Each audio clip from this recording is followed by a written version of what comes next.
একটা মেয়ের বাবার ঘরে, স্বামীর ঘরে, সন্তানের কাছে যখনই থাকবে তার কোনো খরচ আছে? জোরে বলেন, খরচ আছে? কিন্তু একটা ছেলে, তার জীবনের শুরু থেকেই খরচ, বিয়ে করতে গেলে খরচ, পোলাপান হইলে খরচ, অসুস্থ যদি বউ হয় খরচ, মা বাপ অসুস্থ হইলে তার খরচ, সন্তানগুলো অসুস্থ হইলে তার খরচ। তার মানে ছেলের খরচের কোনো শেষ নাই, মরার আগ পর্যন্ত তার খরচ, ঠিক কিনা কর? তাহলে বলেন, যদিও দেখা যায় যে ইসলাম ছেলেকে বেশি দিয়েছে ঠিক, দেখা যায় বেশি, বলেন তো ছেলের খরচ কম না বেশি? আর মেয়েকে দেখা যায় অর্ধেক দিয়েছে, কিন্তু মেয়ের কোনো খরচ আছে? তাহলে এই দৃষ্টিকোণ থেকে ইসলাম মেয়েকে ঠগায় নাই, ইসলাম মেয়েদেরকে এই জায়গায় জিতিয়ে দিয়েছে। সুবহানাল্লাহ বলে। এজন্য যারা ইসলাম বিদ্বেষী, যারা বলে যে ইসলাম নারীদেরকে ঠকিয়েছে, এটা তাদের একটা শয়তানি মার্কা কথা। কি মার্কা কথা বলেন? শয়তানি মার্কা কথা। আল্লাহ তাআলা বুঝবার তৌফিক দান করুক। কিন্তু ইবাদতের ক্ষেত্রে আল্লাহ তাআলা এমনটা কখনো করবেন না যে একজন ছেলে রোজা রাখলে এক সওয়াব, মেয়ে রোজা রাখলে আর এক সওয়াব, এরকম নাকি? ইবাদতের ক্ষেত্রে সকলের প্রতিদান সমান। এই যে ইবাদতের মৌসুম আসতেছে, আমি যেই কথাটা মূলত আপনাদের সাথে একটু আলোচনা করতে চাই, এই যে ইবাদতের মৌসুম আসতেছে, আমরা এত কষ্ট করে ইবাদত করব, রোজার মাস, ওই মাসে যে নামাজ পড়ে না সেও 5 ওয়াক্ত নামাজ পড়ে, চেষ্টা করে পড়ার।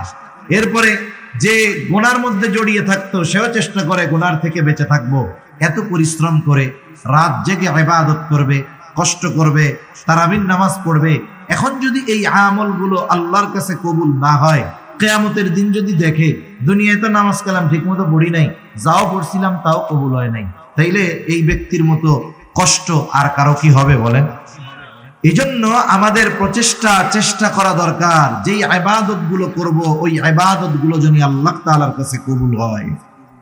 আমি যে আয়াতখানা আপনাদের খেদমতে তিলাওয়াত করেছি, উক্ত আয়াতে কারীমার মধ্যে আল্লাহ সুবহানাহু ওয়া তাআলা ইবাদতের পুরস্কার কয় ধরনের হবে আল্লাহ তাআলা সে কথা বর্ণনা করেছেন। আল্লাহ সুবহানাহু ওয়া তাআলা নারী এবং পুরুষের মধ্যে সৃষ্টিগত কিছু পার্থক্য এবং শরীয়তের সামান্য কিছু বিষয়ের পার্থক্য তারতম্য ছাড়া আর সকল বিষয়ে নারী এবং পুরুষের মধ্যে আল্লাহ তাআলা সমতা দিয়েছেন। 1 নাম্বার, সৃষ্টিগত যেই পার্থক্য বা তারতম্য। সৃষ্টিগত পার্থক্য কি? আল্লাহ তাআলা নারীকে স্পেশাল কিছু বৈশিষ্ট্য দিয়েছেন যেগুলো পুরুষকে দেন নাই, আবার পুরুষকে কিছু বৈশিষ্ট্য আল্লাহ তাআলা দিয়েছেন যেগুলো নারীকে দেন নাই। নারীর ওই বৈশিষ্ট্যগুলো দেখে আমরা বুঝতে পারি, বলতে পারি ইনি একজন নারী। পুরুষের বৈশিষ্ট্যগুলো দেখে আমরা বলতে পারি ইনি একজন পুরুষ। নারীর বৈশিষ্ট্য কি এগুলো বলার প্রয়োজন নাই, এমনিই আপনারা বুঝবেন। পুরুষের বৈশিষ্ট্য কি এগুলো বলা লাগে না, এগুলো এমনিই বোঝা যায় যে পুরুষের দাড়ি ওঠে, পুরুষের চেস্ট বুক সমান থাকে, হ্যাঁ, এই ধরনের কিছু আলামত আছে। আল্লাহ তাআলা পুরুষের কণ্ঠের ভিতরে একটা কর্কশতা, শক্ত শক্ত ভাব দিয়েছেন। নারীদের ব্যাপার কি? সৃষ্টিগতভাবে যেগুলো দেখা যায়, আল্লাহ সুবহানাহু ওয়া তাআলা তাদেরকে দাড়ি দেন নাই, তারা লম্বা চুল রাখে, তাদের কণ্ঠের মধ্যে কোমলতা আল্লাহ তাআলা দান করেছেন। এছাড়াও কিছু দৈহিক পরিবর্তন আছে। এই বিষয়গুলো দেখে কে পুরুষ কে নারী আমরা বুঝতে পারি, ঠিক কিনা বলেন? এটা একটা পার্থক্য। এখন শরীয়তে কি পার্থক্য? শরীয়তে যেই পার্থক্যগুলো আছে, যেটা দৃশ্যমান মনে হয় কিন্তু আসলে এটাকে পার্থক্য বলা যায় না, কিন্তু বাস্তবতা হলো শরীয়তের যেই বিষয়টা নিয়ে ইসলাম বিদ্বেষীরা ইসলামের উপরে সবচাইতে বড় আঘাত করার অপচেষ্টা করে, এটা হলো যে তারা বলে ইসলাম সম্পদ বন্টনের ক্ষেত্রে নারীদেরকে ঠকিয়েছে। নাউজুবিল্লাহ। আসলে বাস্তবতা হলো ইসলাম ঠকায় নাই, ইসলাম নারীকে জিতিয়েছে। মনে করেন দুইজন মানুষ, আপনার দুজনকেই চেনা, দুজনকেই জানা। আপনি একজনকে মাসের বেতন দেন 50,000, আপনার জানা আছে যে ওই লোকের খরচ 50,000-এর বেশিও কোনো মাসে হয়, তাকে দিলেন কত? 50,000। আর একজনকে দিয়েছেন আপনি 25,000, আপনি জানেন যে এই লোকের খরচ আছে মাসে 15,000, তাহলে 50,000 যাকে দেওয়া হইল দেখা যাচ্ছে বেশি, কিন্তু তার খরচটাও বেশি, মাস শেষে তার কিছুই থাকে না। কিন্তু যাকে 25,000 দিলেন এই ব্যক্তির খরচ 15,000, মাস শেষে তার থাকে 10,000। বলেন তো, যদিও দেখা যায় 50,000 বেশি, যদিও দেখা যায় 25,000 কম, কিন্তু 50,000 ওয়ালার খরচ বেশি হওয়া 25,000-এর খরচ কম হওয়ায় বলেন তো মাস শেষে, দিন শেষে, বছর শেষে লাভবান কে? যারে বেশি দিচ্ছেন সে, না যাকে কম দিয়েছেন সে? বিষয়টা আপনি যদি এরকম ধরেন, বিষয়টা মোটামুটি এরকম। আল্লাহ তাআলা পুরুষকে দিয়েছেন নারীর দ্বিগুণ, দেখা যায় নারীকে দিয়েছেন অর্ধেক কম, কিন্তু বাস্তবতা হলো নারীকে যা দিয়েছেন তাই থেকে যায়, একটুও কমে না। নারী যখন বাবার ঘরে থাকে, নারী যখন কন্যা বাবার ঘরে, এই নারী, এই মেয়েটার বিবাহ হওয়ার আগ পর্যন্ত, বিবাহ 15 বছরে হোক, 18 বছরে হোক, 20 বছরে হোক, 25 বছরে হোক, 30 বছরে গিয়াও যদি তার বিবাহ হয়, এই বাবা ওই মেয়ের বিবাহের আগ পর্যন্ত, 30 বছরেও যদি বিবাহ হয়, ওই 30 বছর পর্যন্ত ওই মেয়ের খরচ চালাতে বাধ্য। ওই মেয়ের খরচ চালাতে কি বলেন? বাধ্য, বিবাহ দেওয়ার আগ পর্যন্ত। কিন্তু একটা ছেলের ক্ষেত্রে বাবা খরচ দিতে বাধ্য কতক্ষণ? একটা হলো বাধ্য, আর একটা হলো স্বইচ্ছায় দেওয়া, দুটার মধ্যে তফাৎ আছে। একটা ছেলের ক্ষেত্রে বাবা খরচ দিতে বাধ্য ততক্ষণ, বলে ছেলে বালেগ না হবে যতক্ষণ। একটা ছেলে বালেগ হয় কয় বছরে বলতে পারেন? আহাদুল বুলুগ হলো আরবিতে 15 বছর। চন্দ্র হিসাবে 15 বছর বয়সে একটা ছেলে বালেগ হয়েই যায়। এর আগেও হতে পারে, 12 বছরেও হতে পারে, 13 বছরেও হতে পারে, 14 বছরেও হতে পারে। তবে ইংরেজি হিসাবে যেহেতু 15 বছর, ইংরেজি হিসাবে আরবির থেকে মাইনাস হবে প্রতি বছরে 10 দিন করে, তাহলে 150 দিন আরো যদি মাইনাস দেন, তাহলে ইংরেজি হিসাবে 14.5 বছরের একটু বেশি সময়, এর মধ্যে একটা ছেলে পরিপূর্ণ বালেগ হয়ে যায়। তার মানে একটা বাবা ছেলের খরচ চালাতে বাধ্য সর্বোচ্চ 14.5 বছর পর্যন্ত। এরপরে গিয়া যদি বাপ কয় আমি তোমার খরচ দিতে পারবো না, বলেন বাবার এই কথা বলার অধিকার আছে না নাই? কিন্তু একটা মেয়ে যখন বালেগ হবে, বিবাহ হয় নাই, বাপ যদি বলে তোমার খরচ দিতে পারবো না, এ কথা বলার অধিকার বাবার আছে? তার মানে দেখেন, শুরুতেই বাবার ঘরে থাকা অবস্থায় মেয়ে অধিকার পায় বেশি, ফ্যাসিলিটি পায় বেশি, সুযোগ সুবিধা পায় বেশি। আর যদি বাবা ইচ্ছা করে 14.5 বছরের পরে ছেলের খরচ দিবে না, তাহলে এটা বাবার ইচ্ছা। যদি বাবা দেয়, এটা বাধ্য দিতে, এটা দিতে বাবা বাধ্য নয়, বরং বাবা এটা সন্তানের প্রতি এক্সট্রা ইহসান করে দেয়। ঠিক কিনা বলেন? তাহলে বলেন, বাবার ঘরে যখন ছেলে আর মেয়ে, অধিকারের ক্ষেত্রে ইসলাম ছেলেকে জিতাইলো নাকি মেয়েকে জিতাইলো? এবার মেয়েটার বিবাহ হবে, বিবাহ যে করতে যাবে সে যদি যাইয়া কয় আমি বিবাহ করতে রাজি, কিন্তু মেয়ের খাবার দিতে পারবো না, পোশাক দিতে পারবো না, বাসস্থান দিতে পারবো না, চিকিৎসার খরচ দিতে পারবো না, পর্দায় রাখতে পারবো না, এই পারবো না, তাইলে বলেন ওর সাথে কি মেয়ে বিবাহ দিবে না ওরে পিটানি দিবে? কবুল বলার আগে এই বিষয়গুলোর ব্যাপারে সে সম্মতি দেয়। ঠিক কিনা বলেন? যে আমি সব দায়িত্ব নিয়ে এখন আমি বিবাহ করলাম। তাহলে একটা মেয়ে যখন বিবাহের পরে স্বামীর ঘরে যায়, এই স্বামী তার সব খরচ চালাতে বাধ্য, তার কোনো খরচ নাই। ওষুধ লাগবে 10 টাকার, ওইটাও স্বামী দিতে বাধ্য। খাবার খাবে, স্বামী দিতে বাধ্য। এখন আসেন, এরপরে আল্লাহ তাআলা তাকে সন্তান সন্ততি দিল, একটা সময় স্বামী মারা গেল। ইসলাম কি বলে? ইসলাম বলে এইবার তার যেই সন্তান আছে, ছেলে আছে, একেবারে যতদিন এই মা বেঁচে থাকবে সন্তান তার মায়ের খরচ চালাতে বাধ্য। ঠিক কিনা বলেন? বরং ইসলাম এটাকে চূড়ান্তভাবে সিদ্ধান্ত দিয়ে দিয়েছে আল্লাহ তাআলা, মা বাবার এই খরচ বার্ধক্যকালে তারা চালাবে, সদাচরণ করবে। তাহলে বলেন, একটা মেয়ের বাবার ঘরে, স্বামীর ঘরে, সন্তানের কাছে যখনই থাকবে তার কোনো খরচ আছে? জোরে বলেন, খরচ আছে। কিন্তু একটা ছেলে, তার জীবনের শুরু থেকেই খরচ, বিয়ে করতে গেলে খরচ, পোলাপান হইলে খরচ, অসুস্থ যদি বউ হয় খরচ, মা বাপ অসুস্থ হইলে তার খরচ, সন্তানগুলো অসুস্থ হইলে তার খরচ। তার মানে ছেলের খরচের কোনো শেষ নাই, মরার আগ পর্যন্ত তার খরচ। ঠিক কিনা কর? তাহলে বলেন, যদিও দেখা যায় যে ইসলাম ছেলেকে বেশি দিয়েছে, বেশি দিয়েছে ঠিক, দেখা যায় বেশি, বলেন তো ছেলের খরচ কম না বেশি? আর মেয়েকে দেখা যায় অর্ধেক দিয়েছে, কিন্তু মেয়ের কোনো খরচ আছে? তাহলে এই দৃষ্টিকোণ থেকে ইসলাম মেয়েকে ঠগায় নাই, ইসলাম মেয়েদেরকে এই জায়গায় জিতিয়ে দিয়েছে। সুবহানাল্লাহ বলে। এজন্য যারা ইসলাম বিদ্বেষী, যারা বলে যে ইসলাম নারীদেরকে ঠকিয়েছে, এটা তাদের একটা শয়তানি মার্কা কথা। কি মার্কা কথা বলেন? শয়তানি মার্কা কথা। আল্লাহ তাআলা বুঝবার তৌফিক দান করুক। কিন্তু ইবাদতের ক্ষেত্রে আল্লাহ তাআলা এমনটা কখনো করবেন না যে একজন ছেলে রোজা রাখলে এক সওয়াব, মেয়ে রোজা রাখলে আর এক সওয়াব, এরকম নাকি? ইবাদতের ক্ষেত্রে সকলের প্রতিদান সমান।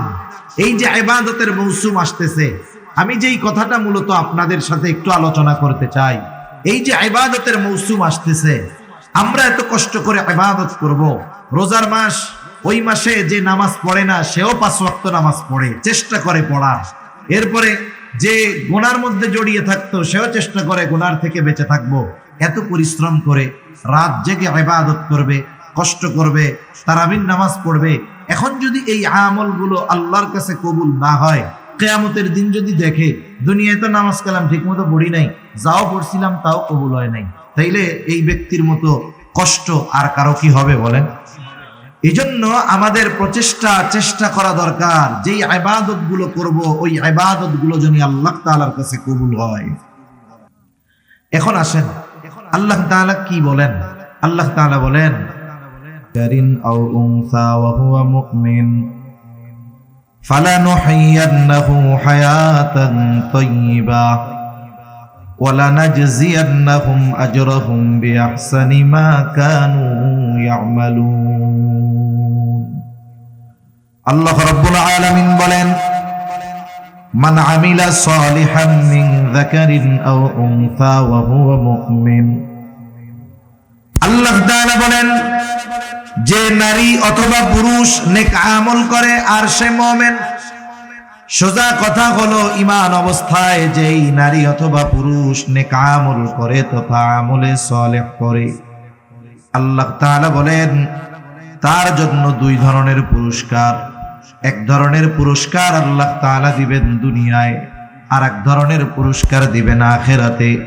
ঈমান সহকারে যদি নারী অথবা পুরুষ নেক আমল করে, আমলে সালেহ করে, বলেন তো কয় ধরনের পুরস্কার? এক ধরনের পুরস্কার আল্লাহ তাআলা দিবেন দুনিয়ায়, আর এক ধরনের পুরস্কার আল্লাহ তাআলা দিবেন আখিরাতে। প্রথমে একটা জিনিস আমাদের মনে রাখতে হবে, যখন ঈমান অবস্থায় কেউ কোনো আমল করে, ভালো কাজ করে, আর ওই ভালো কাজগুলো কবুল হওয়ার যে শর্ত সেগুলো যদি ঠিক থাকে, তাহলে ওই ঈমানদার তার ভালো কাজের প্রতিদান শুধু দুনিয়ায় পায় তা নয়, বরং ওই ভালো কাজের প্রতিদান দুনিয়াতে অল্পই দেওয়া হয়, বরং ওই ভালো কাজের পূর্ণ প্রতিদান আল্লাহ তাআলা তাকে আখিরাতে দিয়ে দেয়। আর যদি কোনো বেঈমান দুনিয়ায় ভালো কাজ করে, বেঈমান যদি দুনিয়ায় কোনো ভালো কাজ করে, আল্লাহ তাআলা তার ওই ভালো কাজের প্রতিদান শুধু দুনিয়ায় দেয়, আখিরাতে দেয় না। কেউ যদি কোনো ভালো কাজের প্রতিদান আখিরাতে চায়, অবশ্যই তাকে ঈমানদার হওয়া লাগবে। আমাদের কথা যেহেতু ঈমানদার নারী পুরুষের বিষয়ে, এই জন্য এদিকেই আমরা কথাটা বলি। এখন আসেন, আল্লাহ তাআলা প্রথমে বললেন ঈমানদার নারী অথবা পুরুষ যদি আমলে সালেহ করে। এখন কথা হইল আমলে সালেহ জিনিসটা কি? একটা হলো শুধু আমল, আর একটা হলো আমলে সালেহ। আমল যে কেউ করতে পারে, অসুবিধা নাই, কিন্তু সবার আমলটা আমলে সালেহ হয় না। আমলে সালেহ হলো ওই আমল যেই আমল আল্লাহ তাআলার কাছে কবুল হয়। কি হয় বলেন? কবুল হয়। আমলে সালেহ হওয়ার জন্য অনেকগুলো শর্ত আছে। কম্পালসারি যেই শর্ত সেটা তো ঈমান, এটা তো থাকলোই। ঈমান যদি না থাকে তো আমলে সালেহই হবে না। সাথে সাথে আরো কয়েকটা বিষয় যদি আমরা ঠিক রাখতে পারি, তাহলে আমার আপনার আমল যদি অল্প হয়, ছোট হয়, ওই অল্প আমলের জন্য বড় প্রতিদান যিনি দিবেন তিনি কে? তাহলে আমল যদি আল্লাহ তাআলার কাছে কবুল করাতে হয় তাহলে 1 নাম্বার ঈমান তো লাগবেই, 2 নাম্বার লাগবে ইখলাস তথা নিয়তের বিশুদ্ধতা লাগবে যে আমি এই আমলটা কার জন্য করতেছি। আমি নামাজ পড়তেছি কার জন্য, আমি হজ করতেছি আলহাজ হাজি হওয়ার জন্য নাকি আল্লাহর জন্য, আমি দান সাদকা করতেছি কার জন্য, আল্লাহর জন্য। এই বিষয়গুলো আগে ফিক্সড করতে হবে। মোট কথা হলো আমার ছোট বড় সকল আমল আল্লাহ তাআলার জন্যই করতে হবে। ইখলাস বিষয়টা দেখা যায় না। ইখলাসের সম্পৃক্ততা হলো অন্তরের সাথে। কিসের সাথে? এজন্য আল্লাহ রাব্বুল আলামিনের কাছে ইখলাসওয়ালা ইবাদত বড় সুন্দর ইবাদত বলে পরিগণিত হয়। আল্লাহ তাআলা বেশি ইবাদত চান না, আল্লাহ রাব্বুল আলামিন সুন্দর ইবাদত চান। পবিত্র কোরআনুল কারীমের সূরাতুল মুলক আল্লাহ তাআলা বলেন, আল্লাযী খালাকাল মাউতা ওয়াল হায়াতা লিয়াবলুয়াকুম আইয়ুকুম আহসানু আমালা। তিনি আল্লাহ যিনি মৃত্যু এবং জীবন সৃষ্টি করেছেন। কেন? বলে লিয়াবলুয়াকুম, তোমাদের পরীক্ষা করার জন্য। আবার যদি প্রশ্ন করি আল্লাহ কিসের পরীক্ষা? বলে পরীক্ষা হলো আইয়ুকুম আহসানু আমালা, পরীক্ষা হলো তোমাদের কার আমল কত সুন্দর। তাহলে বলেন আল্লাহ তাআলা বেশি ইবাদত চায় নাকি সুন্দর ইবাদত চায়? এখন সুন্দর কাকে বলে? আমাদের সংজ্ঞায় সুন্দর একরকম, আল্লাহ তাআলার সংজ্ঞায় সুন্দরটা হলো আরেক রকম। আমরা সুন্দর বলি ওইটাকে যেটা চোখে দেখার পরে আমাদের ভালো লাগে, এটাকে বলি সুন্দর। কিন্তু আল্লাহ তাআলার কাছে সৌন্দর্যের সম্পর্কটা হলো অন্তরের সাথে। যদি আল্লাহ তাআলার কাছে চেহারা সৌন্দর্যের কারণে সুন্দর বলে বিবেচিত হইতো তাহলে ওই আফ্রিকার মানুষগুলো এরকম দামি মানুষ হতে পারতো না। আল্লাহ তাআলার কাছে আফ্রিকার অনেক কালো মানুষের দাম অনেক। হযরত বেলাল রাদিয়াল্লাহু তাআলা আনহু আফ্রিকান লোক, কালো, বলেন তো আল্লাহর কাছে দাম কম না বেশি? তাহলে আল্লাহ তাআলার সংজ্ঞায় সুন্দর কারা? নবীজি বলেন, ইন্নাল্লাহা লা ইয়ানজুরু ইলা সুওয়ারিকুম ওয়ালাকিন ইয়ানজুরু ইলা কুলুবিকুম। নিশ্চয়ই আল্লাহ তাআলা কারো সূরত দেখেন না, আল্লাহ তাআলা কারো সিরাত দেখেন না।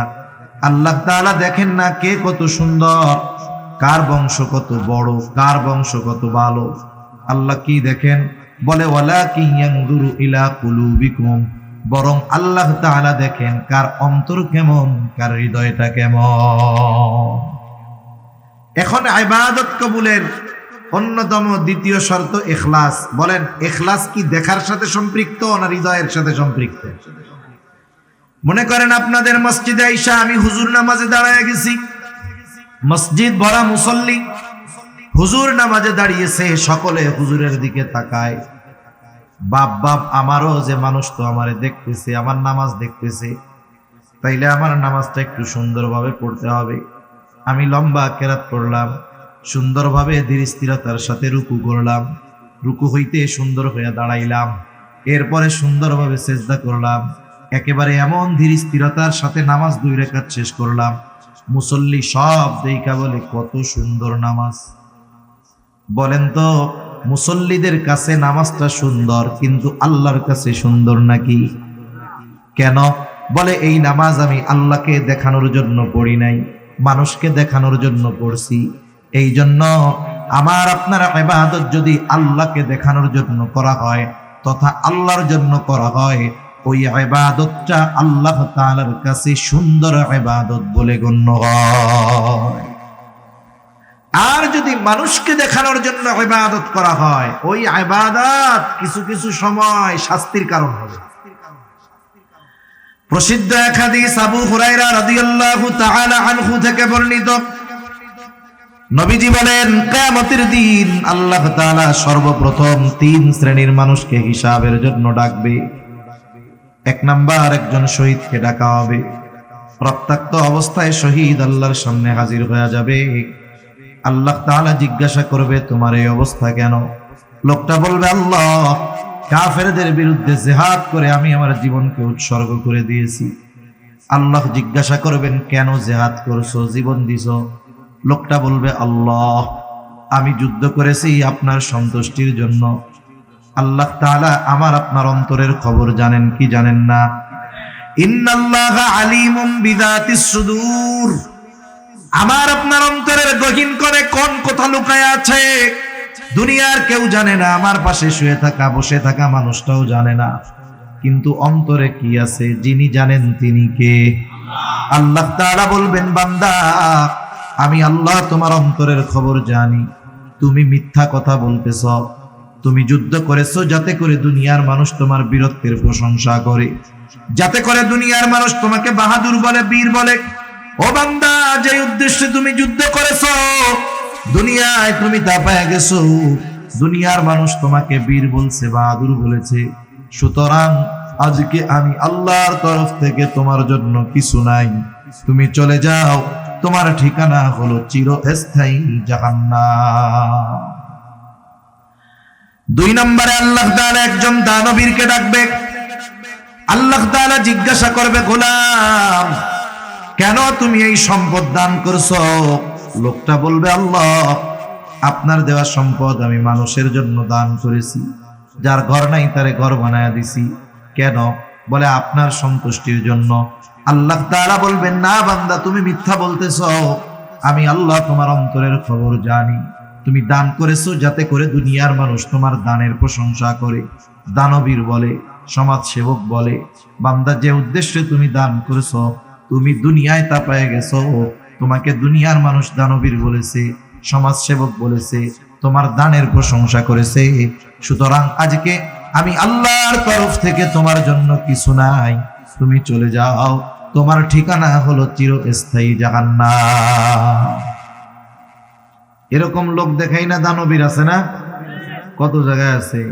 এক মাদ্রাসার হুজুর কইতেছে, হুজুর একজন 50,000 টাকা দান করছিল মাদ্রাসায়, তা বলছিল চিঠি দিয়ে যে আমার নামটা একটু সুন্দরভাবে সবার সামনে বলে দিলাম। তা বেচারার আর কইতে টইতে মনে নেই। এখন এই যে মাহফিলে মানুষের সামনে বলে নাই কেন, দানের ঘোষণা দেয় নাই কেন, পরে এসে টাকা ফেরত নিয়ে গেছে। গত বছর না তার আগের বছর খবরে দেখলাম একজন লোক মসজিদে ফ্যান দান করছে। সে হলো মেম্বার ক্যান্ডিডেট ছিল, এখন হইতে পারে নাই। যেই এলাকায় মসজিদে ফ্যান দিছে ওই এলাকার মানুষও তারে ভোট দেয় নাই, আস্তে করে মসজিদের ফ্যানগুলো খুলে নিয়ে গেছে। এইরকম দান যদি কোটি কোটি টাকাও করা হয়, কোনো লাভ আছে? দানবীর হওয়ার লাইগা দান করে লাভ নাই, ভোট পাওয়ার লাইগা দান করে লাভ নাই, কোনো দাম নাই এইসব, ঠিক কিনা বলেন? তৃতীয়তে আল্লাহ তাআলা একজন কারি সাহেবকে ডাকবে, আলেমকে ডাকবে। আল্লাহ তাআলা জিজ্ঞাসা করবে, বান্দা কেন কোরআন শিখেছো, কেন ইলম অর্জন করেছো? লোকটা বলবে আল্লাহ, কোরআন শিখেছি আপনার সন্তুষ্টির জন্য। আল্লাহ তাআলা বলবে না বান্দা, তুমি মিথ্যা বলতেছ, তুমি কোরআন শিখেছো যাতে করে মানুষ তোমার তিলাওয়াতের প্রশংসা করে, তুমি আলেম হয়েছো যাতে মানুষ তোমার আলেম বলে। মানুষের প্রশংসা পাওয়ার জন্য ইলম অর্জন করেছো, কোরআন শিখেছো, যে উদ্দেশ্যে অর্জন করেছো তা দুনিয়ায় তুমি তা পেয়ে গেছো। সুতরাং আজকে আমি আল্লাহর তরফ থেকে তোমার জন্য কিছু নাই, তুমি চলে যাও, তোমার ঠিকানা হলো চিরস্থায়ী জাহান্নাম। তাহলে দুনিয়াতে মানুষ ইবাদত করার পরেও যদি ওই ইবাদত আল্লাহর জন্য না হয়, ওই ইবাদত আখিরাতে নাজাতের কারণ হবে না, বরং ধরা পড়ে যাওয়ার কারণ হতে পারে, ঠিক কিনা বলেন? এজন্য আমরা আমাদের ছোট বড় সব ইবাদত কার জন্য করব বলেন? মানুষকে দেখানোর জন্য কোনো ইবাদত করব না। 2 নাম্বার যেই জিনিসটা দরকার সেটা হলো ইবাদত করতে হবে, তবে সেটা সুন্নাত তরিকায়, আল্লাহর জন্য করতে হবে, সুন্নাত তরিকায় করতে হবে। ইবাদতের পদ্ধতিটা হবে নবীজির দেখানো পদ্ধতি অনুসারে। দুনিয়াতে এমন কোন ইবাদত নাই যে ইবাদত সুন্নাত তরিকায় নাই, বরং সুন্নাত তো হলো এমন এক পরশ পাথর, যেই পরশ পাথর যদি দুনিয়ার কোনো কাজের সাথে লাগায় দেওয়া হয় ওটাও ইবাদত হয়ে যায়। সুবহানাল্লাহ। যেমন দৈনিক আমাদের কিছু কাজ থাকে, জরুরত সারা, পায়খানা প্রস্রাব করা, খানা দানা খাওয়া, এটা প্রতিনিয়তই আমরা করি কি করি না? কেউ যদি দৈনিক 10 বার বাথরুম করে সওয়াব হবে নাকি? কোনো দৈনিক যদি 10 বার বাথরুম করতে যায় সওয়াব হবে? যদি একবারও না যায় গুনাহ হবে। গুনাহ হবে না, সওয়াব হবে না, এমন এক কাজ। কিন্তু এই কাজটা যদি নবীজির তরিকায় করে, কার তরিকায়? নবীজির পদ্ধতিতে যদি এই সুন্নাহ এইভাবে যদি কাজটা করে, জরুরতটা যদি সারে। মনে করেন একজন মানুষ ফজরের নামাজের জন্য ঘুম থেকে উঠছে, নামাজে যাবে, বলে আছে হইল আর 20 মিনিট, মসজিদের দিকে রওনা হবে। ইতিমধ্যে জরুরতে চাপ দিছে, লোকটা চিন্তা করতেছে ওযু তো করে ফেললাম, আবার জরুরতে চাপ দিল। কিন্তু যদি জরুরত না সারি, যদি নামাজের মধ্যে জরুরতে চাপ দেয়, ফজরের নামাজে এমনিতেই ইমাম একটু কেরাত লম্বা করে, ঠিক না? যখন জরুরতে চাপ দিবে নামাজের মধ্যে, নামাজের একাগ্রতা নষ্ট হবে। আর যখন জরুরতে চাপ দিবে নামাজে দাঁড়ানো অবস্থায় যদি কষ্ট হয়, ইমাম সাহেব সূরা কাউসার পড়লেও মনে হবে যে বাকারা পড়তেছে। কথা বুঝেন নাই? পড়তেছে ইন্না আতাইনা কাল কাউসার। এখন আমার তো পেটের মধ্যে অবস্থা খারাপ, কি মনে হবে যে কি রে, এই সূরাও দেখি শেষ হয় না। উনি চিন্তা করলো তাহলে আমি জরুরত সেরেই নামাজে যাই, ওযু করছি তাতে কি? জরুরত সেরে যদি নামাজে যাই, নামাজের মধ্যে একাগ্রতা হবে, প্রশান্তির সাথে নামাজটা শেষ করা যাবে। এই নিয়ত করে উনি বাথরুমের জন্য রওনা হইলেন। বাথরুমে ঢোকার আগে প্রথম সুন্নাত হইল মাথাটারে ঢাইকা ঢুকতে হবে। কি ঢাইকা ঢুকবো বলেন? মাথা ঢেকে ঢুকবো। বিজ্ঞান এখন বলে বাথরুমে মাথা ঢেকে ঢুকাটা জরুরি। আর নবীজি 1500 বছর আগে জানায় দিছেন, তোমরা যখন ইস্তেনজায় যাইবা খালি মাথায় নয়, বরং মাথাটা ঢাইকা যাইবা। এই মাথা ঢাকতে হবে টুপি দিয়া হোক আর গামছা রুমাইল দিয়া হোক। বিজ্ঞান বলে কেন ঢাকতে হবে? বলে মাথার চুল আর মাথার যেই চামড়া, এটা বেশ স্পর্শকাতর। স্পর্শকাতর হওয়ার কারণেই দেখবেন যে খুশকি যত সব মাথার মধ্যে হয়, চুল যত ছোট হোক, কিছুদিন সাবান টাবান না দিলে খুশকি হয় কি হয় না? আমরা তো কত ছোট ছোট চুল রাখি, এখন তো আমার হিসাবে বড় হয়ে গেছে। তাই ছোট অবস্থায় শ্যাম্পু কয়েকদিন না করলে মাথার মধ্যে খুশকি হয়ে যায়। কেন? বলে মাথার চামড়া ময়লা টানে বেশি, ব্যাকটেরিয়া টানে বেশি, জীবাণু টানে বেশি। চুলটা ওই রকম জীবাণুর সাথে ওর একটা সম্পর্ক ভালো, এই জন্য ধুলাবালি ময়লা ব্যাকটেরিয়া চুল টানে। এবং এই মাথার স্ক্রিন চামড়া ও ব্যাকটেরিয়াকে খুব কাছে টানে। এই জন্য মাথা ডাইকা যদি যাওয়া হয় তাহলে ওই জায়গার ব্যাকটেরিয়া বাথরুমের মধ্যে যেগুলো থাকে ওগুলো মাথার সাথে এর কোনো সংযোগ হবে না, বেঁচে থাকা যাবে। আচ্ছা দেখেন, চুল ছোট হইলেও খুশকি পড়ে যায়, এই জায়গা দিয়ে ময়লা হয়ে যায়। কিন্তু দেখেন তো অনেক মুরব্বীর দাড়ি আছে, জিজ্ঞাসা করেন তো দাড়ির মধ্যে কোনোদিন খুশকি হয়েছে নাকি? দাড়িতে খুশকি হয়, তার মানে এই জায়গার চামড়া আর এই জায়গার চামড়ার মধ্যে কি আছে? তফাৎ আছে। এটা বলতেছে বিজ্ঞান এখন। আর নবীজি 1500 বছর আগে বলছে মাথা ঢাইকা বাথরুমে যাও। আমরা সুন্নাত অনুযায়ী আমল করব। স্পেশাল যদি কোনো ফজিলত থাকে দুনিয়ার, ওইটা এমনিই পাবো, ঠিক কিনা? এরপরে বাথরুমে যখন ঢুকবে, ঢোকার আগে দোয়া পড়বে। আমি বড় বড় সুন্নাত গুলা বলতেছি। বাথরুমে ঢোকার আগে দোয়া পড়বে। অনেকে বোঝে না, বাথরুমের মধ্যে ঢুইকা এরপরে দোয়া পড়া এরপরে বসে না। আগে দোয়া পড়তে হবে, এরপরে ঢুকবে। বাম পা দিয়ে ঢুকবে, বাথরুমের মধ্যে বসবে, জরুরত সারবে। টিস্যু থাকলে টিস্যু, ঢিলা কুলুপ থাকলে ব্যবহার করবে, পরিষ্কার পরিচ্ছন্ন হবে পানি দিয়া। ভেতরে যদি অজুর ব্যবস্থা থাকে অজু করে বের হবে, আর যদি অজুর ব্যবস্থা না থাকে সে বের হয়ে আসবে ডান পা দিয়ে। বের হওয়ার পরে দোয়া পড়বে। এই যে দেখেন জরুরতটা সারলো কেন? বলে নামাজের সুবিধার্থে। কোন পদ্ধতিতে সারছে? বলে সারছে হলো নবীজির তরিকায়। এই কাজটা এমনি করলেই করতে পারতো, কিন্তু যখন নবীজির সুন্নাতকে এই কর্মের সাথে লাগায়া দিল, এই কর্মটাও তার আমল নামায় সওয়াব যোগ হওয়ার কারণ হয়ে গেল। যেখানে দুনিয়াবি কাজগুলো যদি নবীর তরিকায় করা হয়, এইটায় সওয়াব পাওয়া যায়। আর ইবাদত অবশ্যই এটা সুন্নাত তরিকায় করতে হবে, ঠিক কিনা বলেন? এজন্য অনেক সময় বলে না যে আমরা সুন্নাত তরিকায় নামাজ পড়বো। এই সুন্নাত তরিকার নামাজ শিখতে হয়। আমরা উলামায়ে কেরাম, ইমাম সাহেব, এনাদের কাছ থেকে গিয়ে নামাজটা কি করব? শিখবো। যে কোনো ইবাদতের সুন্নাত পদ্ধতি আছে। এখন নয়েজ কেন ভাই? মাত্রাতিরিক্ত নয়েজ, আওয়াজও এত মিষ্টি না, কর্কশ। মনিটরের আওয়াজ হবে একবারে সফট, নরম, মানে এসে লাগতেছে। তাহলে যে কোনো ইবাদত এটা করব কোন তরিকায়? বলে সুন্নাত তরিকায়। কি তরিকায়? সুন্নাত তরিকায়।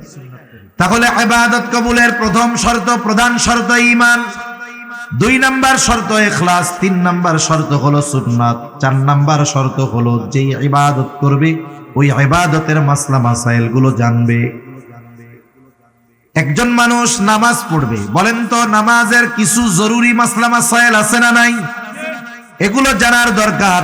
এই জন্য নবীজি সাল্লাল্লাহু আলাইহি ওয়াসাল্লাম বলেন, তলাবুল ইলমি ফারিদাতুন আলা কুল্লি মুসলিম, দ্বীনি ইলম শিক্ষা করা প্রত্যেক মুসলমান নরনারীর উপরে ফরজ। কতটুকু ফরজ? কেউ কেউ বলেন একজন নিজে দ্বীনের উপরে পরিপূর্ণ চলার জন্য যতটুকু ইলমে দ্বীন দরকার শেখা ফরজ। আবার কেউ কেউ বলেন না, আর একটু বেশি শিখতে হবে। কতটুকু বেশি? আল্লাহ তাআলা কোরআনুল কারীমের মধ্যে বলেন, ইয়া আইয়ুহাল্লাযীনা আমানু কু আনফুসাকুম ওয়া আহলিকুম নারা।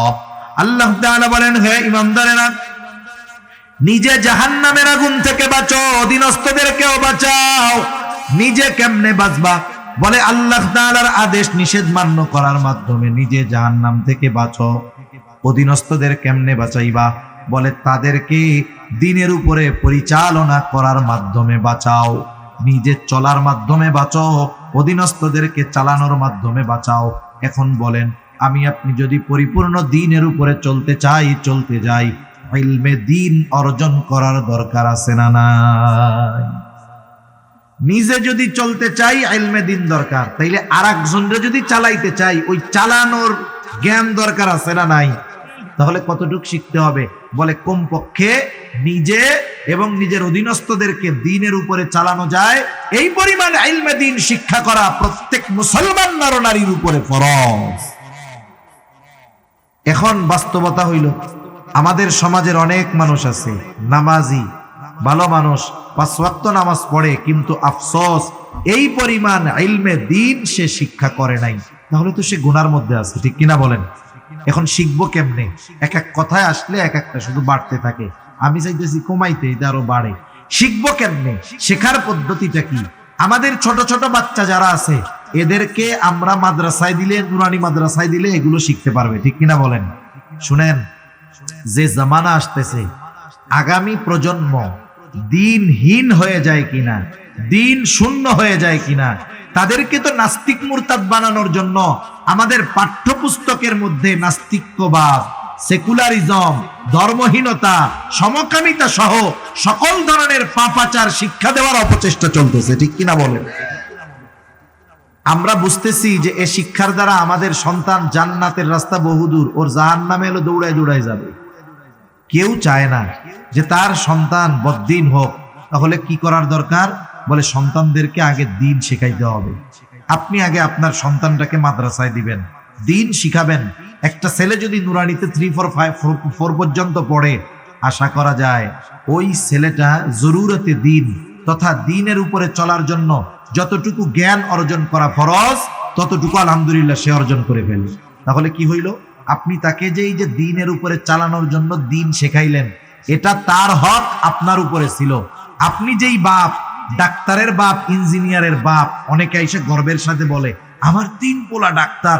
আপনি ডাক্তার বানাইছেন, ঠিক আছে, টাকা কামাইবে, অসুবিধা নাই, কিন্তু এই ডাক্তারকে যদি আপনি ওই পরিমাণ দ্বীন শেখানোর ব্যবস্থা না করেন, ওই ডাক্তার যদি কিয়ামতে জাহান্নামে যায়, আপনি বাপরে আগে জাহান্নামে নেওয়ার ব্যবস্থা সে করবে, ঠিক কিনা বলেন?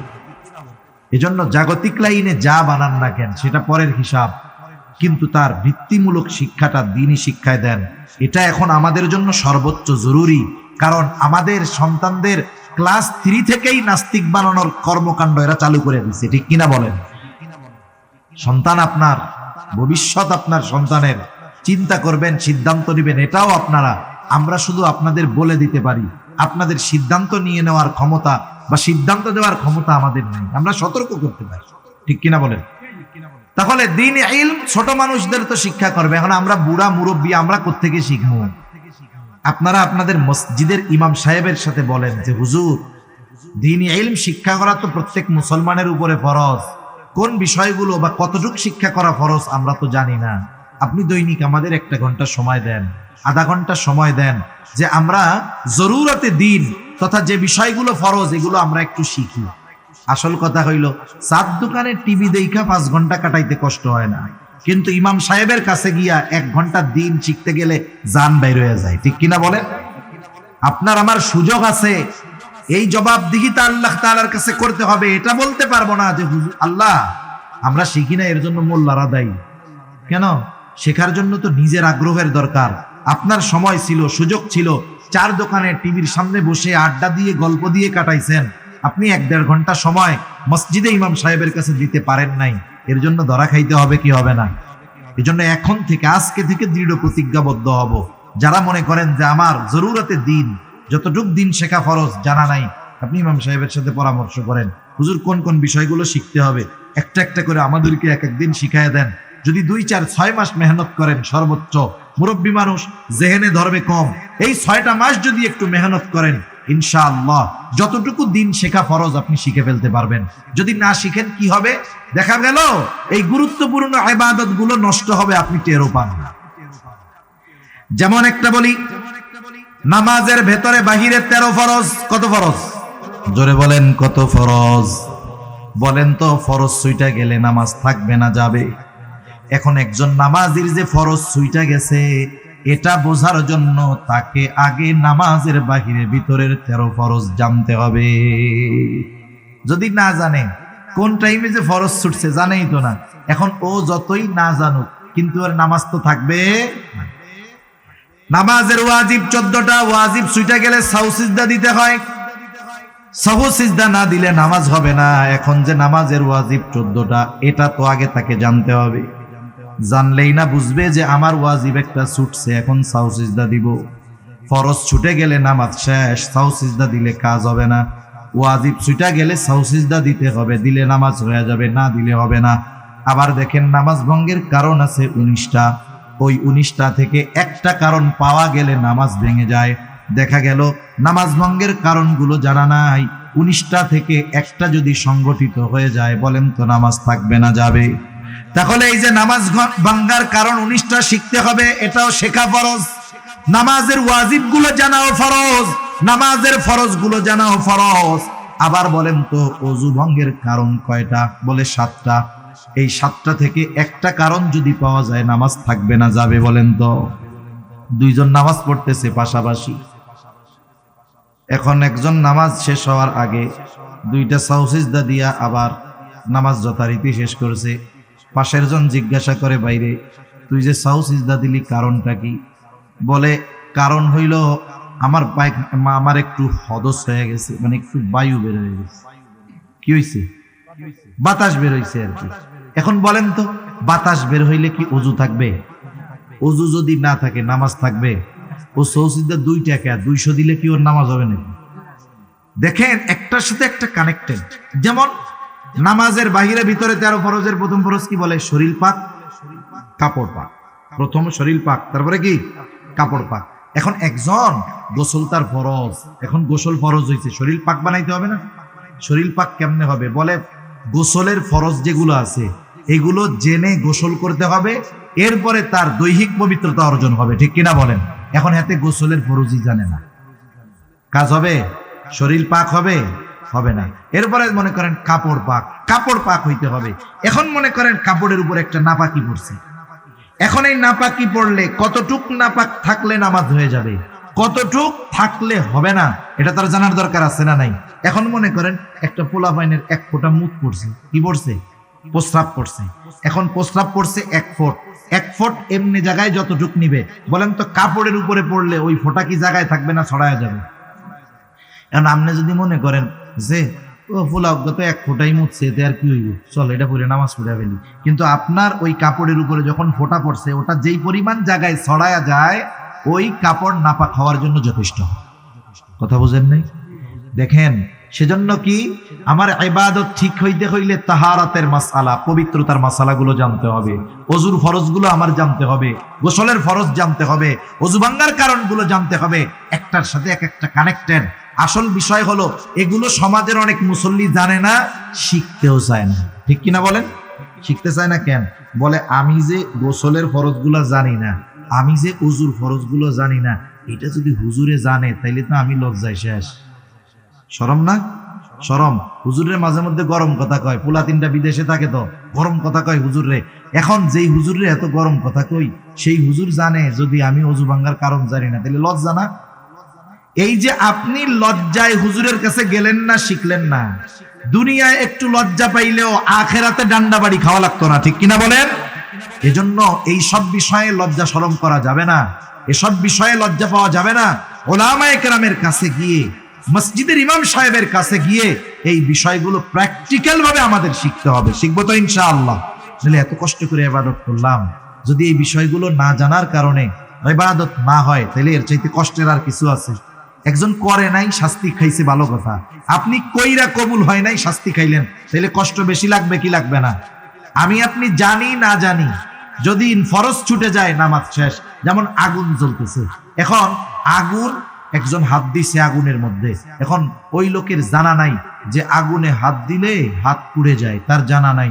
কিন্তু এই না জানা সত্ত্বেও সে যদি আগুনে হাত দেয়, আগুন কি বলবে নাকি লোকটা তো জানে না, আমি পুড়াই দেই, তাহলে এবারের মতো মাফ করে দিই? মাফ করবে নাকি পুড়াইয়া দিবে? আগুনের পোড়ানো কত কঠিন। আপনি আমি মাসালা জানি না, নামাজ পড়তে দাঁড়াইছি, এ ব্যর্থতা আমার, এ ব্যর্থতা আপনার। উচিত ছিল তো ইবাদতটা করার আগে ইবাদতটা যথাযথভাবে শিখে নেওয়া। ঠিক কিনা? আগে ছিল, আমরা যখন ছোটবেলায় মক্তবে পড়ছি, নামাজ সিদা আয়াতে, যে আমাদেরকে আমাদের মা বাবা ফজরের নামাজের জন্য ডাকতো না কেন? বয়স তো 5 বছর, নামাজ ফরজ হয়েছে নিয়মনো, কিন্তু 5 বছর 6 বছরে মক্তবে না গেলে খবর ছিল। তার মানে আমরা ওই সময় গিয়ে মক্তবে গিয়ে ইবাদত করার পদ্ধতি শিখছি। যখন একটু বড় হয়েছি, ওই যে 7 বছর 8 বছর বয়স হয়েছে, নামাজ তো শিখে গেছি, এখন ফজরের সময় না উঠলি পিটানি। তার মানে আগে শেখার জন্য পিটাইছে, যে আগে শিখবে এরপরেই না পড়বে। যখন শিখে গেছি এরপরে পড়ার জন্য চাপ দিছে। তাহলে বলেন, নামাজ পড়ার আগে নামাজের মাসলা মাসাইল গুলো জানা জরুরি না? তাহলে দেখেন তো আমরা কত মানুষ আছি যে আমাদের এই ইলম গুলো জানা নাই। সেজন্য আমার অনুরোধ, রোজা আসতেছে, রোজা ভাঙ্গার কারণও জানার দরকার, রোজার ফরজগুলো জানা দরকার। আমরা আমাদের ইমাম সাহেব ওলামায়ে কেরামের কাছে শিখে পরামর্শ করে শিখবো তো ইনশাআল্লাহ। একটু একটু করে দৈনিক শিখলে বছর শেষে দেখবেন অনেক শেখা হয়ে গেছে। সেজন্য অনুরোধ করব, এই দুনিয়ার লজ্জার চিন্তা বাদ দিয়া আখেরাতে ডান্ডা পিটানির কথা চিন্তা করেন, তাইলে এই লজ্জা আর লজ্জা মনে হবে না। তাহলে ইবাদত কবুলের প্রথম প্রধান গুরুত্বপূর্ণ কম্পালসারি শর্ত হলো ঈমান, 2 নাম্বার ইখলাস, 3 নাম্বার সুন্নাত, 4 নাম্বার যে ইবাদত করবে অবশ্যই ওই ইবাদতের ব্যাপারে পূর্ণ ইলম অর্জন করতে হবে। 5 নাম্বার তার খাবারটা হতে হবে হালাল খাবার। কি খাবার? জোরে বলেন। উপার্জনটাও হালাল হতে হবে, খাবারটাও হালাল হতে হবে। অনেক মানুষ আছে খাবার হালালের ব্যাপারে খুব সচেষ্ট সতর্ক, কিন্তু উপার্জনের ব্যাপারে কোনো টেনশন নাই। যা পায়, ওই যে ছোটবেলায় কবিতা পড়ছি, পুঁটি মাছ পাই না, একটা যদি পাই অমনি দইরা গাপুস গুপুস খাই। এই গাপুস গুপুস করে খাওয়া লোক আছে না নাই? জাজ বিচার নাই কোনো, এটা হালাল না হারাম দেখে না, পয়সা পাইছে আর পকেটে ভরে, আছে না নাই কন্যা? অথচ হালাল উপার্জন করা, হালাল খাবারের নিয়তে হালাল কর্ম করা, হালাল উপার্জন করা, এটা ইবাদত। নবীজি সাল্লাল্লাহু আলাইহি ওয়াসাল্লাম বলেন, কাসবুল হালালি ফরিদাতুম বাদাল ফরিদা, ফরজ ইবাদতের পরে অন্যতম ফরজ ইবাদত হলো হালাল উপার্জন করা। কোন ব্যক্তি যদি হালাল উপার্জনের নিয়তে হালাল কর্ম করে, আর যদি ফরজ ইবাদত গুলো যথাযথভাবে করে, এই ব্যক্তি যখন হালাল খাওয়ার নিয়তে, হালাল উপার্জনের নিয়তে হালাল কর্ম করে, তার ওই হালাল কর্মটাও তার আমলনামায় ইবাদত হিসাবে যোগ হয়ে যায়। সেজন্য যারা হালাল কর্ম করে, কর্ম ছোট হইলেও লজ্জা পাওয়ার কোনো কারণ নেই। একজন অটো চালায়, সিএনজি চালায়, অন্যের জমিনে কামলা দেয়, সে যদি এই পরিশ্রমটা, এই হালাল কর্মটা হালাল রুজির জন্য করে, হালাল উপার্জনের নিয়তে করে এই হালাল কাজ, তাহলে এটা তার কি হবে বলেন? ইবাদত হবে। কিন্তু আফসোস, আমাদের দেশের মানুষ কেউ যদি সুযোগ পায় হারাম উপার্জনের, ওই হারামের নাম পাল্টাইয়া ওরা খাওয়া শুরু করে। যেমন সমাজে অনেক চাকরি আছে, ওই চাকরি হইলে কয় আলহামদুলিল্লাহ আমার আর বেতনের টাকায় হাত দেওয়া লাগবে না, নাউজুবিল্লাহ। কেন বেতনের টাকায় হাত দেওয়া লাগবে না কেন? কয় বকশিস টকশিস যা পামো তাতেই তো কাম সারা। সরকারি চাকরি করে বকশিস, এটা ঘুষের নাম দিছে, ঘুষের কয়েকটা নাম আছে, একটা দিছে বকশিস, চা পানের টাকা, স্পিড মানি। এখন আবার কতক লোক এই ঘুষের টাকারে হাদিয়ার নাম দিয়া চালায়, নাউজুবিল্লাহ বলেন। হাদিয়ার ব্যাপারে নবীজি বলেন হাদিয়া আদান প্রদানে মহব্বত বাড়ে, এটা দেওয়া সুন্নত, নেওয়া সুন্নত। আর এই ঘুষ নিয়ে বানাইছে হাদিয়া, নাউজুবিল্লাহ বলেন। বলে কিছু হাদিয়া দিয়েন, কামটা কইরা দিব। কোন জায়গায় কি জিনিস ব্যবহার করতে হয় বুঝে না। এটার নাম দিছে স্পিড মানি। আপনি সরকারি অফিসে যাবেন, দেখবেন কামের গতি নাই, যেই টাকা দিবেন বলে ওই টাকায় গতি বেড়ে যায়, এই জন্য এটার নাম কি স্পিড মানি, নাউজুবিল্লাহ। এই যে টাকাগুলো খাইতেছে এখন ঘুষ মনে করে খায় না, ও উল্টা মনে করে ওইটা মনে হয় ওর পাওনাটা হক। ঘুষ খায় কি মনে করে এখন না, হক মনে করে। আল্লাহ ওদের হেদায়েত দান করুক, সকলে বলি আমিন। আর রাশি ওয়াল মুরতাশি ওয়ার রায়েশ, ঘুষখোর, ঘুষ দাতা, ঘুষ গ্রহিতা, ঘুষ দাতা, ঘুষ গ্রহিতা, মধ্যস্থতাকারী, এই তিনজনই সমান অপরাধী। তিনজনই কি বলেন না, সমান অপরাধী, বান্দার হক নষ্ট করে এরা। সেজন্য অনেকে উপার্জনের ক্ষেত্রে হালাল না হারাম যাচাই করে না। সেজন্য আমরা সমাজে দেখি অনেক নামাজি মানুষ ঘুষ খায়, কিন্তু নাম পাল্টায় খায়, মনে করে ওর জন্য বৈধ। এখন বলেন তো, ঘুষ খাওয়া নিঃসন্দেহে হারাম, কেউ যদি এটাকে হালাল মনে করে খায় তার ঈমান থাকবে নাকি চলে যাবে? সেজন্য সাবধান, আমাদের উপার্জনটা আমরা হালাল করব। আবার দেখেন অনেকে কর্ম করে হারাম, কিন্তু উপার্জন পরিশ্রমের উপার্জন। একজন এক জায়গায় কাজ করে, এক রেস্টুরেন্টে কাজ করে, কথার কথা, ওই জায়গায় তাকে শুধু মানুষকে পানি দিতে হয় না, লাল পানিও দেওয়া লাগে। লাল পানি চিনেন তো? মদ পরিবেশন করতে হয়, এর বিনিময়ে মাস শেষে সে বেতন পায়। এখন নবীজি বলতেছেন যারা মদের সাথে সম্পৃক্ত 10 শ্রেণীর মানুষ, এরা সব আল্লাহর লানত প্রাপ্ত। এর মধ্যে এক শ্রেণীর মানুষ কারা করে, বলে যে মদ পরিবেশন করে। এখন বলেন, যে ওই রেস্টুরেন্টে চাকরি করে, যেখানে মদ দেওয়া লাগে মানুষরে, তার এই কর্মটা হালাল না হারাম? তাহলে তার কর্ম হালাল হতে হবে, উপার্জনও হালাল হতে হবে। অনেকের কর্ম হালাল, কিন্তু উপার্জনের মাধ্যমটাকে বানায় ফেলছে সে হারাম। সে বেতন পাইতো কর্মের কারণে, ঠিক আছে, অসুবিধা নাই, কিন্তু ওই যে আলাদা ইনকাম করা শুরু করছে, ওইটা কি হইলো বলেন, হারাম। তাহলে শর্ত দুইটা, কর্ম হালাল, বিনিময়টাও কি হইতে হবে, হালাল। এই হালাল উপার্জনের নিয়তে যে হালাল কর্ম করবে, তাহলে এই কর্মটাও তার আমাল নামায় ইবাদত বলে যোগ হবে, সুবহানাল্লাহ বলে। এরপরে খাবারটা হতে হবে হালাল। যে কথা বলতেছিলাম যে অনেকে উপার্জনের ক্ষেত্রে কোনো টেনশন নাই, যা পাইছে তাই নাই, কিন্তু খাবার হালালের ব্যাপারে সচেষ্ট সতর্ক থাকে। বাজারে গিয়া গোশত কেনার আগে কসাইরে জিজ্ঞাসা করে, বিসমিল্লাহ কইয়া গরু জবাই দিছস? মানে আল্লাহর নাম কইয়া কি গরু জবাই দিছিলি? যদি আল্লাহর নাম সাইডা ইচ্ছা কইরা বাদ দিয়ে, আল্লাহর নাম বাদ দিয়ে গরু জবাই দেয়, ওই গরুর গোশত তো আর হালাল থাকবে না, থাকবে? কত সচেষ্ট, পকেটের মধ্যে টাকা পয়সা ঠিকই, ঘুষের দোকানে যায় কসাইরে জিজ্ঞাসা করে যে বিসমিল্লাহ কইয়া গরু জবাই দিছিলি নাকি? এরকম লোক আমাদের সমাজে আছে। কসাইও তো চালাক কম না। কসাই কি বলে, বলে এই ভুল আমি করি না, নামাজ কালাম পড়ি না, এটা আমার পাপ, আল্লাহ চাইলে মাফ করে দিবে। ইচ্ছা করে যদি বিসমিল্লাহ বাদ দিয়া গরু জবাই দেই, এই গরুর গোশত হালাল থাকবে না, যারাই খাবে সবাইরে হারাম খাওয়ানো হবে, আমার কবিরা গুনাহ হবে, বান্দার হক নষ্ট হবে। এত হিসাব দিতে রাজি নাই, এই জন্য গরু জবাই দেওয়ার সময় বিসমিল্লাহ কইতে ভুলি নাই আমি। এবার খুশির ঠেলায় বলে রমজান মাস চলে আসছে তো, বাংলাদেশ যা 800 টাকা গরুর কেজি, কয়দিন পরে 2000-1000 টাকা হয়ে যায় কিনা ঠিক নাই, তাহলে দে রোজার মাসে সেহরির খাওয়ানি গরুর গোশত দে 10 কেজি দে আমাকে। এখন বলেন, সুন্দর মতো হালাল গরুর গোশত কেনার সময় পকেট থেকে টাকা দিছে, এটা কি? জোরে বলেন, এটা কি? আরে হারাম টাকা দিয়ে হালাল কিনলো, সে তো হারামের মতোই, ঠিক কিনা বলেন?